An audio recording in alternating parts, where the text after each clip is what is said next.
salamat sa mapagpalayang pagmamahal. Welcome to our 365 daily devotion. Ako po si Alexander Gomez from Batch 3. At ang topic po na tatalakay natin ngayon ay God hates sin and He demands justice. Ngayon po ang ating pag-aaralan ay tungkol sa Ephesians chapter 5 verse 33 at chapter 6 verse 2. At buksan po natin ang ating puso at isip sa magandang salita ng Diyos. Sinasabi dito na, however, each one of you also must love his wife as he loves himself, and the wife must respect her husband. Children, obey your parents in the Lord, for this is right. Honor your father and mother, which is the first commandment with a promise.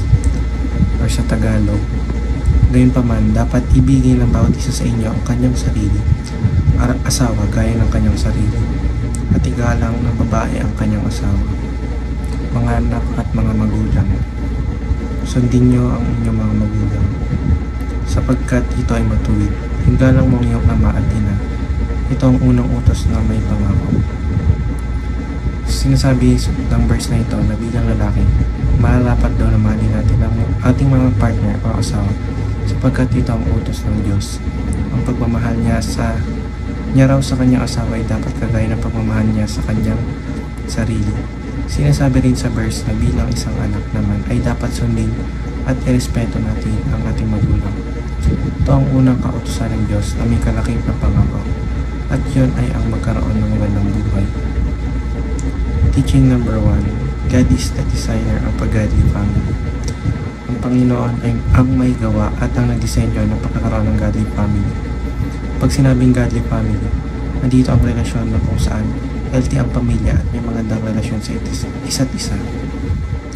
Teaching number 2, parents are the stewards of a godly family. Ang mag-asawa o mag-partner ang pinagbumulan ng kasiyahan ng pamilya.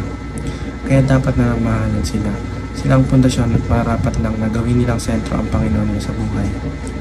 Teaching number 3, children are the heirs of a godly family.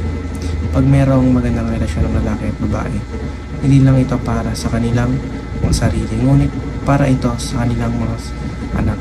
Kung ano ang nakagisnan ng kanilang mga anak, ayun din ang magiging pamumuhay nila.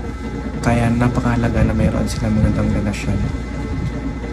Application number 1, parents love and respect your spouse.